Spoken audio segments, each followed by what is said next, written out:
আচ্ছা, বন্ধুকে টাকা ধার দিলে সম্পর্ক নষ্ট হয় কেন? বাস্তবতা হল, টাকার হিসেব যতই ছোট হোক, সেটা বন্ধুত্বের মিষ্টি সম্পর্ক সময়ে সাথে কাঁটার মতো বিঁধে যায়। ধরা যাক, আপনি আপনার এক ঘনিষ্ঠ বন্ধুকে তার প্রয়োজনে টাকা ধার দিলেন।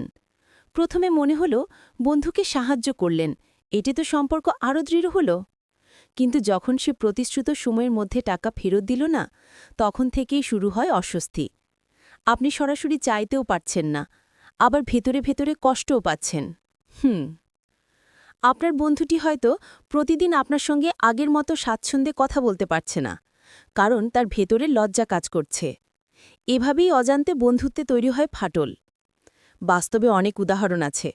অনেকে বলেছেন, আমি বন্ধুকে বিশ্বাস করে টাকা দিয়েছিলাম, আজ সে শুধু টাকা নয়, আমাকেও হারিয়ে দিয়েছে। আবার অনেকে টাকা ফেরত চাইতে গিয়ে শত্রু বানিয়েছেন আজীবনের প্রিয় বন্ধুকে।